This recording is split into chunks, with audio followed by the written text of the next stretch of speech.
अस्सलाम वालेकुम। आज हम डिस्कस करेंगे about notochord and mesoderm formation.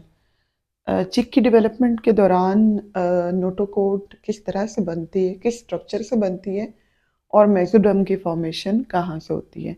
पिछले लेक्चर में हमने क्लीवेज को डिस्कस किया, जिसमें एक फर्टिलाइजर एग डिवाइड करता है और डिवीजन के नतीजे में एक मैस ऑफ सेल बनता है जिसको मोरूला कहा जाता है।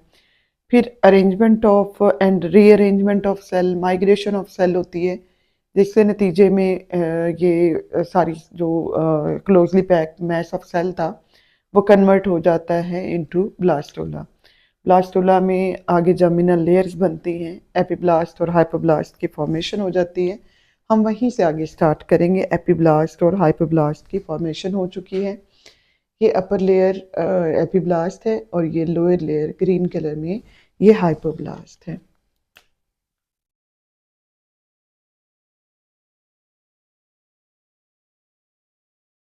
ये लोअर लेयर हाइपोब्लास्ट है। एपिब्लास्ट ने फ्यूचर की एक्टोडर्म भी बनानी है और मेसोडर्म भी बनानी है, जबकि हाइपोब्लास्ट ने फ्यूचर की जो एंडोडर्म है उसकी फॉर्मेशन करनी है। अब ये फॉर्मेशन शुरू होती है और सेल्स माइग्रेट करना शुरू कर देते हैं कंटिन्यूसली। अब ये सेल कॉर्डली भी जो है ना माइग्रेट करेंगे और मीडियली भी, यानी टेल से भी अंदर की तरफ आ रहे हैं और यहाँ से भी, इस तरफ से भी इधर को आ रहे हैं, इस तरफ से भी इधर को आ रहे हैं, और एक मिड लाइन थिकनिंग डेवलप होना शुरू हो जाती है। दरमियान में एक मोटी लाइन बनना शुरू होती है सेल्स की माइग्रेशन की वजह से। और ये जो मिड लाइन थिकनिंग इसमें अपेयर हो रही है, इस स्ट्रक्चर को कहा जाता है प्रिमिटिव स्ट्रेक। तो अब ये प्रिमिटिव स्ट्रेक बनती रहेगी क्योंकि सेल यहाँ सारे निकलेंगे और ये सेल मूव करके माइग्रेट करके ये सेंटर वाले पार्ट में इकट्ठे होते जाएंगे। अब ये इसमें प्रिमिटिव स्ट्रीक के अंदर सेल्स की माइग्रेशन कंटिन्यू रहती है और इस कंटिन्यूअस माइग्रेशन के नतीजे में जो प्रिमिटिव स्ट्रीक है इसकी थिकनेस बढ़ जाती है। पहले ये जस्ट सिंपल एक लाइन थी, इस लाइन की थिकनेस बढ़ती जा रही है और इसके एंटीरियर एंड पे, इसके अपर एंड पे एक यानी प्रिमिटिव स्ट्रीक के अपर एंड और एंटीरियर एंड पे मजीद थिक, यानी बाकी स्ट्रक्चर से भी ज़्यादा थिक एरिया एक डेवलप होता है जिसको प्रिमिटिव नोड कहा जाता है। और प्रिमिटिव नोड से ही आगे फ्यूचर में जाके क्या बनना है, नोटोकॉड की फॉर्मेशन होनी है। तो ये दो स्ट्रक्चर्स बन चुकी हैं। एक प्रिमिटिव स्ट्रीक जब एपिब्लास्ट के सेल मीडियली और कॉर्डियली माइग्रेट करते हैं और मिड लाइन एक थिकनिंग डेवलप करते हैं। ये थिकनिंग कंटिन्यू रहती है और इस मतलब थिकन एरिया के इंटीरियर एंड पे फर्दर थिक एरिया अपेयर होता है जिसको प्रिमिटिव नोड कहा जाता है। अब प्रिमिटिव नोड के अंदर सेल्स की जो माइग्रेशन है ये अभी तक ख़त्म नहीं हुई। माइग्रेशन अभी भी एपिब्लास्ट और हाइपोब्लास्ट है। एपिब्लास्ट लोअर लेयर थी, हाइपोब्लास्ट अपर लेयर थी। ये सेल्स अभी भी क्या कर रहे हैं, अभी भी इनमें माइग्रेशन कंटिन्यू है। अब ये जब माइग्रेशन कंटिन्यू रहती है तो दोनों तरफ के जो सेल्स है ना ये इस तरफ से आते हैं और यूं अंदर की तरफ क्या होते जाते हैं, फोल्ड होते जाते हैं। इस फोल्डिंग के नतीजे में क्या बनता है, एक गढ़ा सा बन जाता है। ये सेल्स की कंटिन्यूअस माइग्रेशन के नतीजे में एक गढ़ा बन जाता है। जो अंदर वाली स्पेस है वो स्पेस ज्यादा हो जाती है और दोनों तरफ की जो सेल, यानी यहाँ सेल्स कंटिन्यूअसली अंदर की तरफ मूव करते जा रहे हैं। इस मूवमेंट के नतीजे में, यानी यूं समझ लीजिए इस तरह से, इधर के सेल आए, इधर से सेल आए अंदर की तरफ, इधर के सेल आए अंदर की तरफ। तो ये सेल से इधर से मूव करके अंदर को आ रहे हैं, इधर से भी मूव करके अंदर की तरफ आ रहे हैं। सेल्स की ये मूवमेंट कंटिन्यूअसली जारी रहती है। एक तो ये सेंटर में मेसोडर्म की फॉर्मेशन जो है ना वो शुरू हो जाएगी और दूसरा यहाँ पे क्या है, ये सेल्स जितने मूव करके आते जा रहे हैं इन्होंने यहाँ पे एक लोकल थिकनिंग जो है ना बनानी, यानी इधर के सेल आ रहे हैं यूं और इधर की सेल आ रहा है यूं, इधर की सेल यूं आ रहा है यूं। सो इसमें क्या होता जाएगा, ये सेल अंदर की तरफ मुड़ते गए, होगा क्या, दरमियान में यहाँ पे एक गड़ा सा बन गया है, और इस गड़े के ये जो किनारे हैं जो उभरे हुए हैं, यहाँ पे देखिएगा, तो ये क्या चीज बन रही है, इसमें प्रिमिटिव रिजिस बन रही हैं, जबकि ये जो गड़ा बनना है, ये गड़ा जो है प्रिमिटिव ग्रूव है। ये प्रोमिनेंट स्ट्रक्चर बनती हैं प्रिमिटिव ग्रूव और प्रिमिटिव रिजिस। अब ये सेल्स अंदर की तरफ कंटिन्यूअसली मूव करते जाएंगे, ये सेल्स इस तरह से फैलते जाएंगे, और जो लोअर लेयर थी जिसको हाइपोब्लास्ट कहा था, हाइपोब्लास्ट ने क्या बना दी है, हाइपोब्लास्ट ने एंडोडर्म की फॉर्मेशन कर दी है, जबकि जो एपीब्लास्ट है इसके सेल्स की इस कंटिन्यूअस मूवमेंट के नतीजे में सेंटर में बन रही है मेसोडर्म, जबकि अपर साइड पे क्या बन रही है, अपर साइड पे एक्टोडर्म की फॉर्मेशन, यानी तीनों लेयर्स की फॉर्मेशन यहाँ पे शुरू हो चुकी हुई है। फिफ्थ स्ट्रक्चर इसमें बनती है हैंसन्स नोड, जो हमने प्रिमिटिव नोड कही थी। प्रिमिटिव नोड यानी ये वाला जो बाकी सारा जो है थिक एरिया है, लेकिन इसकी जो टर्मिनल पार्ट है यहाँ पे ज्यादा जो है ना वो थिक एरिया होता है, जिसको हमने कहा था कि यहाँ पे ये क्या होता है, ये प्रिमिटिव नोड होता है। इसी प्रिमिटिव नोड को ही हैंसन्स नोड कहा जाता है, उस साइंटिस्ट के नाम पे जिसने इस स्ट्रक्चर को ऑब्जर्व किया और इसके बारे में नोटिस आउट किया, तो उसी के नाम से इसको हैंसन नोड भी कहते हैं, यानी एक्चुअली ये प्रिमिटिव नोड ही है। अब हमने ये स्ट्रक्चर देख ली, इस स्ट्रक्चर को हम दोनों इसके जो एंड्स होंगे एग के अंदर, तो सेफेलिक एंड वो वाला एंड जहां से हेड की फॉर्मेशन होनी है, सेफलाइजेशन होनी है, और कॉर्डल एंड जहां पे टेल जो है ना वो बननी है। तो ये सेल्स की मूवमेंट जारी है। ये हमारे पास हैंसन्स नोड या प्रिमिटिव नोड है, और इसी प्रिमिटिव नोड ने फ्यूचर का जो नोटोकॉर्ड है उसकी फॉर्मेशन करनी है। अच्छा, ये सेल्स की मूवमेंट को भी शो किया जा रहा है, सेल मूव करते जा रहे हैं और इस एरिया को फर्दर थिक करते जा रहे हैं। अब इसमें हमारे पास ये तीन तहें जो पिछली स्ट्रक्चर के अंदर हमने ये देखी थी कि लोअर साइड पे क्या बन चुकी हुई है, लोअर साइड पे ये बन गई है एंडोडर्म। ये ब्लू कलर में हमारे पास जो शो हो रही है दैट इज एक्टोडर्म, और ये ग्रीन कलर में हमारे पास जो स्ट्रक्चर मौजूद है ये है मेसोडर्म। अच्छा, ये सेल्स की माइग्रेशन कंटिन्यूअसली हो रही है, ये हमारे पास हैंसन नोड है।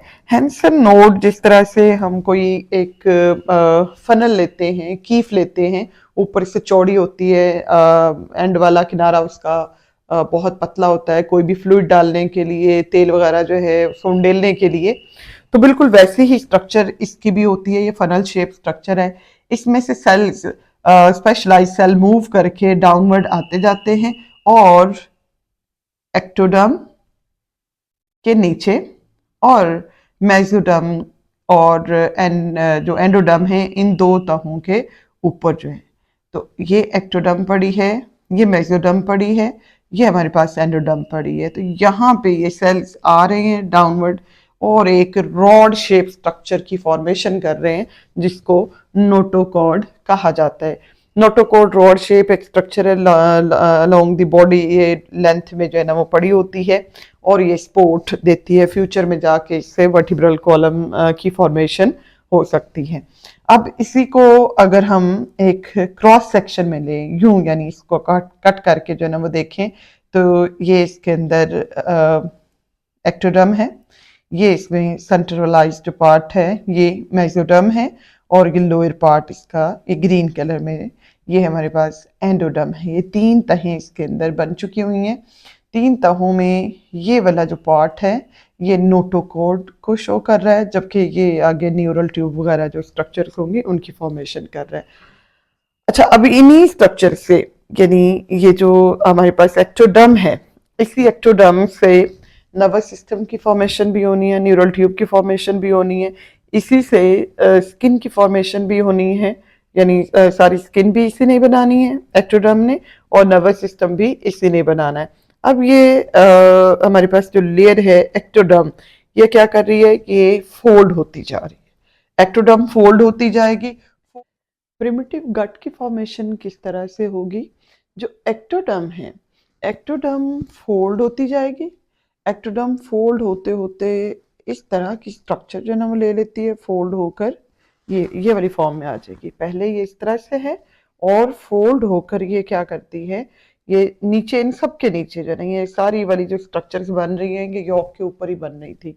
तो नीचे जो है वो यॉक है और ऊपर इसके सारी जो है ना वो तहें हैं यॉक के ऊपर। ये एंडोडर्म आ रही है, ये मेसोडर्म आ रही है और ये एक्टोडर्म आ रही है। तो अगर हम इसमें देखें यॉक और एंडोडर्म के दरमियान जो कैविटी है, जो खाली जगह है, इसको कहते हैं गैस्ट्रोसील। और गैस्ट्रोसील से क्या बनना है, गट बनना है। यानी इसमें जो कह लें जो डाइजेस्टिव ट्रैक है, सारी जो खुराक की नाली है, इसमें स्टमक, बाकी एसोफेगस, इसका फोरगट, मिडगट, सारी सारी जो स्ट्रक्चर है इसमें डाइजेस्टिव सिस्टम की, वो सारी इसी गैस्ट्रोसील से ओरिजिनेट होती है। अब चूंकि इसने गट बनाना है इसलिए इसको प्रिमिटिव गट कहते हैं, यानी गट की फॉर्मेशन यहीं से होनी है। लेकिन अभी इसको क्या कह रहे होंगे, प्रिमिटिव गट कह रहे होंगे जब ये फॉर्मेशन के दौरान ये स्ट्रक्चर्स बन रही होती हैं। अच्छा, तो यहाँ पे ये प्रिमिटिव गट की इस कैविटी की फॉर्मेशन होगी, एंडोडर्म और यॉक के दरमियान ये कैविटी अपेयर होगी, प्रिमिटिव इसको गट कहेंगे। बाकी स्ट्रक्चर्स जो है जैसे उनमें अरेंजमेंट और माइग्रेशन जो है ना वो सेल्स की कंटिन्यू है। देन इसमें हम लेंगे मेसोडर्म की जो है ना वो फॉर्मेशन। मेसोडर्म वैसे तो सारी की सारी स्ट्रक्चर कहाँ से जो है ना वो ओरिजिनेट हो रही थी, एपिब्लास्ट के सेल्स माइग्रेट करके मेसोडर्म की फॉर्मेशन करवा रहे थे। मेसोडर्म बन जाती है। अब मेसोडर्म के भी रीजन्स बनते हैं। ये इसमें इसका सेंट्रल पार्ट है जहां पे नोटोकोड की फॉर्मेशन हुई हुई है। ये दोनों इसकी लेटरल साइड्स होंगी। अच्छा, अब लेटरल साइड्स वाली जो होंगी मेसोडर्म के पार्ट होंगे, इनसे और तरह की स्ट्रक्चर्स बनेंगी। जबकि जो इसका सेंटर वाला पार्ट है, इसके सेल्स मूव करते हैं, माइग्रेट करते हैं और इनके नतीजे में यहाँ पे कुछ स्ट्रक्चर्स बनती हैं जिन्हें सोमाइट्स कहा जाता है। सोमाइट्स हम कह सकते हैं वो वाले इनिशियल स्ट्रक्चर्स हैं जिनसे सारी मसल्स की फॉर्मेशन और इनिशियल जो इंटरनल ऑर्गन्स होती हैं उनकी फॉर्मेशन कहाँ से होगी, इन सोमाइट्स होगी। अब सोमाइट्स बनते कहाँ पे, जो सेंट्रल मेसोडर्म होती है जो नोटोकॉर्ड के इर्द गिर्द पड़ी होती है, इस वाले एरिया के अंदर सारा ये रॉड लाइक स्ट्रक्चर है, लंबाई की रुख होता है। ये सिर्फ एक एंगल इसका जो है ना हम दिखा रहे हैं।